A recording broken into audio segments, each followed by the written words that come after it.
نحمده ونصلي ونسلم على رسوله الكريم اما بعد فاعوذ بالله من الشيطان الرجيم بسم الله الرحمن الرحيم وعباد الرحمن الذين يمشون على الأرض هونا وإذا خاطبهم الجاهلون قالوا سلاما والذين يبيتون لربهم سجدا وقياما صدق الله مولانا العظيم إن الله وملائكته يصلون على النبي يا أيها الذين آمنوا صلوا عليه وسلموا تسليما اللهم صل على سيدنا محمد وعلى سيدنا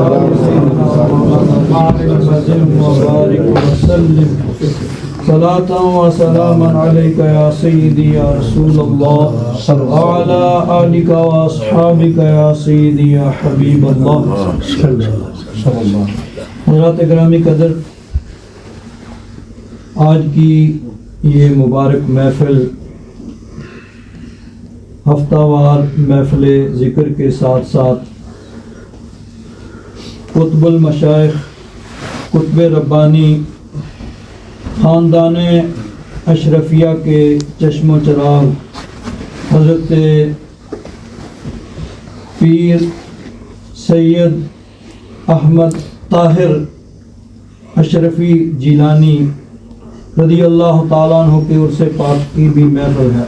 سبحان اللہ سبحان اللہ۔ آپ خاندان اشرفیہ کے چشم و چراغ سے اس موضوع پہ آپ نے حضرت قبلہ قاری صاحب کا بیان بھی سماعت فرمایا۔ سبحان اللہ۔ حضرت سید طاہر اشرفی الجیلانی رضی اللہ تعالیٰ عنہ،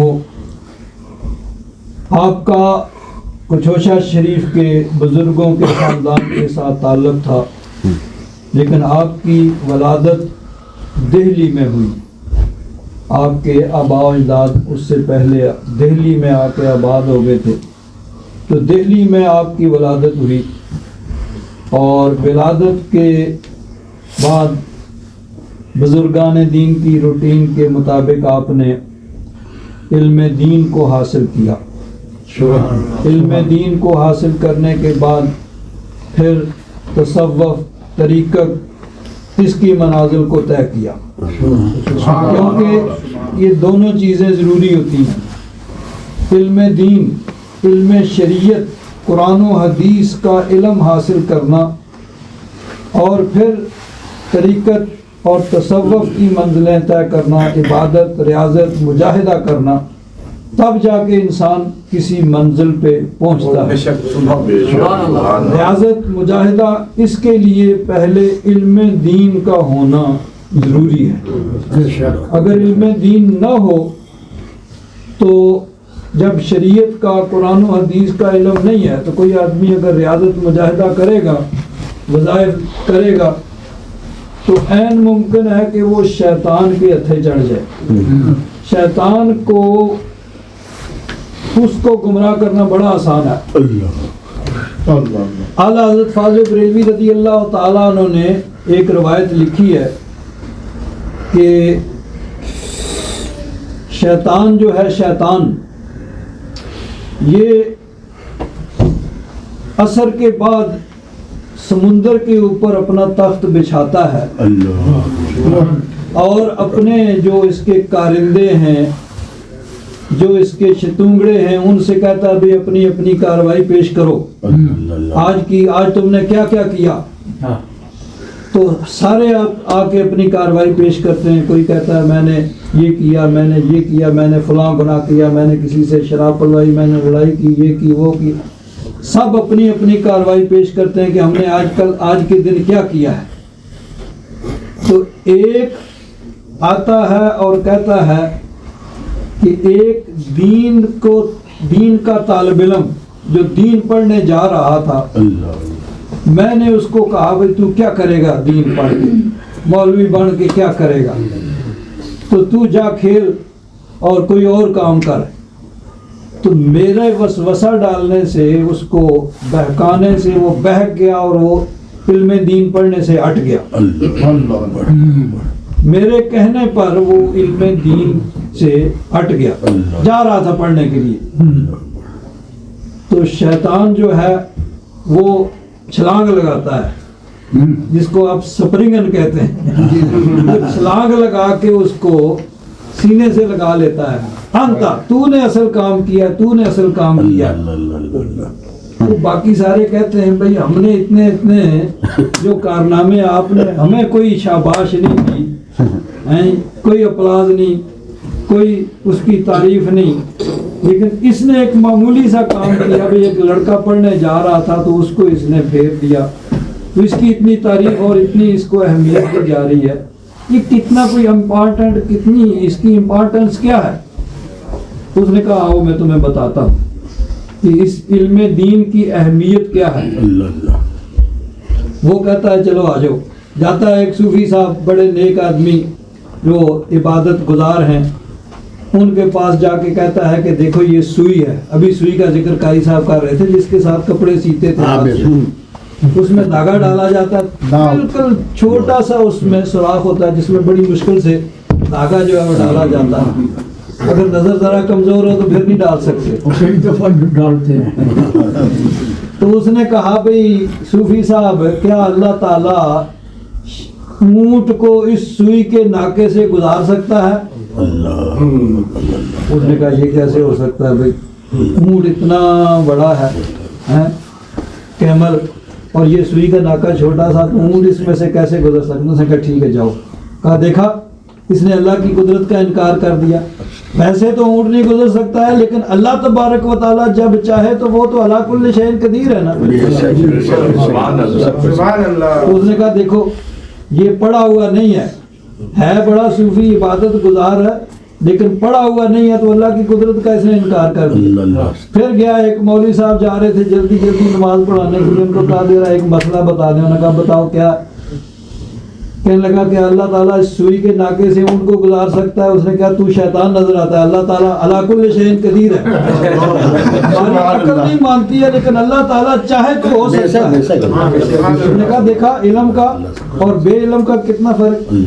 تو اس لیے سب سے پہلے علم شریعت کا ہونا، قرآن و حدیث کا علم، پھر آدمی تصوف کی منزلیں طے کرتا ہے اور عبادت ریاضت مجاہدہ کر کے پھر وہ آگے جا کے اپنی منزل پہ پہنچتا ہے۔ مولانا روم رحمت اللہ تعالی علیہ فرماتے ہیں علم باطن ہم چمتا، علم ظاہر ہم چشیر، کہ بود بے شیر متا، کہ بود بے علم پیر۔ اب اس کی ذرا تشریح کروں۔ علم ظاہر یعنی شریعت کا علم، قرآن و حدیث کا علم، اور علم باطن یہ تصوف طریقت کی منزلیں۔ تو فرماتے ہیں کہ علم باطن وہ مکھن کی طرح ہے، مکھن کی طرح، ولایت کا مل جانا یہ مکھن ہے۔ اور مکھن کہاں سے، بٹر کہاں سے نکلتا ہے؟ بوتر، چلو ڈچ میں بوتر کہتے ہیں، انگلش والے بٹر کہتے ہیں۔ تو یہ بٹر یا بوتر کہاں سے نکلتا ہے؟ ملک سے، دودھ سے نکلتا ہے۔ اگر دودھ نہ ہو تو قاری صاحب پنجابی کی کیا ہے مثل، پانی میں مدانی، اگر پانی میں وہ مدانی ڈال دیں اور کرتے رہیں تو مکھن تو نہیں نکلے گا۔ مکھن کے لیے دودھ کا ہونا ضروری ہے، دودھ ہوگا تو پھر اس سے ملک سے بٹر نکلے گا، پانی سے نہیں نکلتا۔ تو اسی طرح جب تک علم شریعت نہیں ہوگا، قرآن و حدیث کا علم نہیں ہوگا، تصوف کی منزلیں نہیں طے کر سکے گا۔ اور جس طرح دودھ سے خود بخود بٹر نہیں نکلتا ہے ملک سے، کوئی نکالنے والا چاہیے کہ جو دودھ سے مٹر نکالے اس کو۔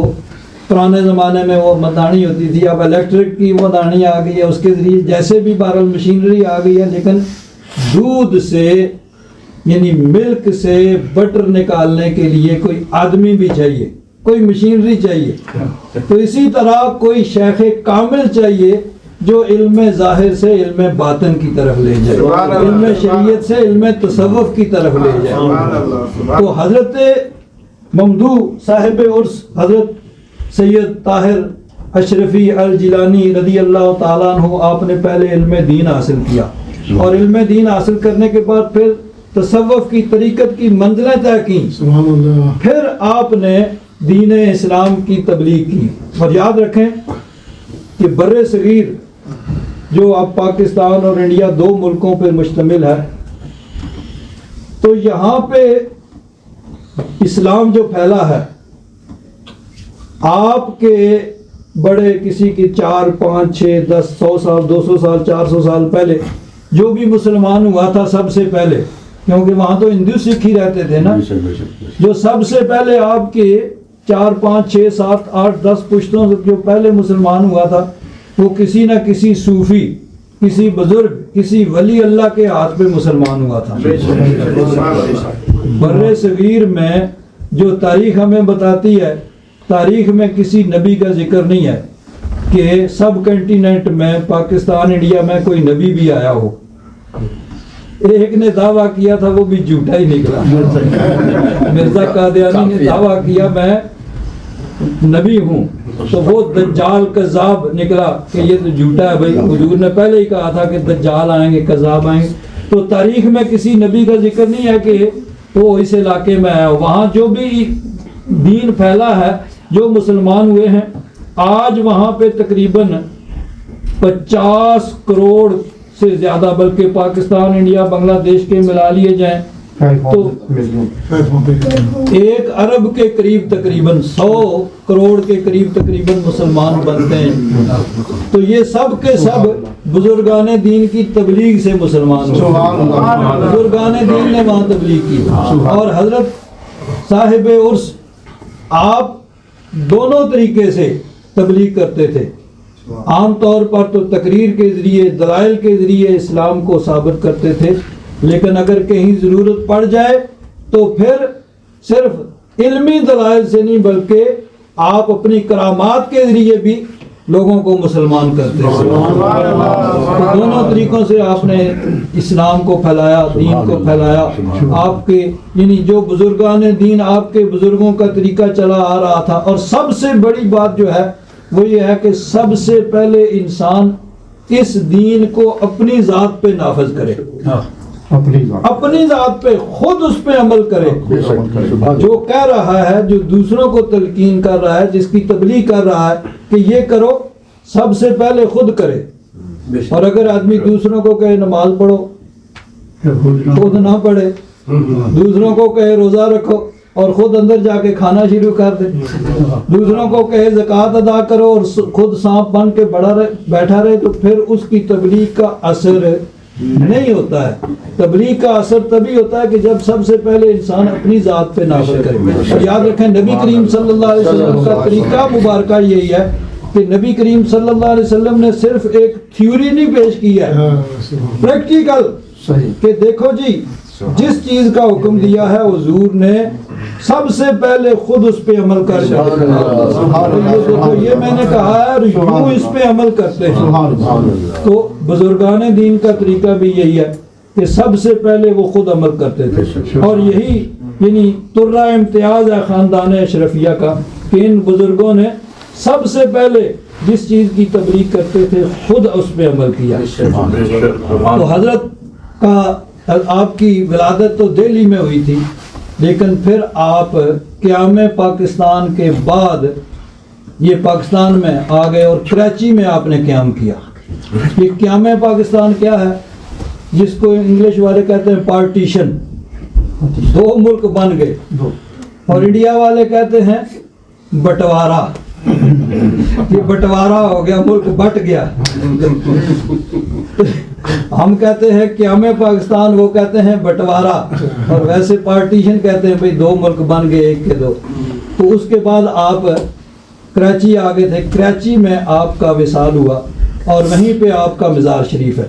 ویسے میں کوئی تھوڑا سا کنفیوژن میں تھا کیونکہ آپ کا جو یوم وصال ہے وہ 29 اکتوبر ہے, 29 اکتوبر 1961, اور جو 17 دسمبر ہے وہ آپ کے بیٹے, آپ کے جانشین حضرت سید احمد اشرف الاشرفی الجیلانی, جن کو شیخ المشائخ بھی کہا جاتا ہے, ان کا یعنی 17 دسمبر جو ہے ان کا یوم وصال ہے. بہرحال کسی بھی وقت ان کا عرس منایا جاتا ہے اور کسی بھی ان کے لیے فاتحہ خوانی کی جا سکتی ہے اور ان کے اصال ثواب کے لیے عرس کی محفل کی جا سکتی ہے. تو یہ دونوں بزرگ تھے, یعنی حضرت سید احمد اشرف, یہ تو ان کی عمر تو تقریباً یعنی 1939 ان کی پیدائش ہے, تو یہ تقریباً 16-17 برس کے تھے جب پارٹیشن ہوئی تو یہ ادھر آئے. اور وہ جو ہے وہ عمر رسیدہ بزرگ تھے کیونکہ اختین نیخن تختخ ان کی جو ہے وہ پیدائش تھی. تو یہ دونوں بزرگ وہاں سے آئے پھر کراچی, اور کراچی میں ہی دونوں بزرگوں کا انتقال ہوا اور وہیں پہ ان کے مزارات ہیں. ان کے صاحبزادے یہاں تشریف لاتے رہتے ہیں, آپ ان کی زیارت کرتے ہیں, ہماری بھی ان سے ملاقات ہوئی ہے. ان کے یہ جو بڑے بزرگ تھے سید احمد اشرف, یہ بھی 93 میں یہاں تشریف لائے تھے, تو ان کی یہاں زیارت ہوئی تھی اور یہاں ان سے ملاقات ہوئی تھی. اللہ تبارک و تعالیٰ ان کے درجات کو بلند فرمائے. اللہ تبارک و تعالیٰ ہم سب کو ان کے نقش قدم پر چلنے کی توفیق عطا فرمائے اور دین کا سچا خادم بننے کی توفیق عطا فرمائے. وآخر دعوانا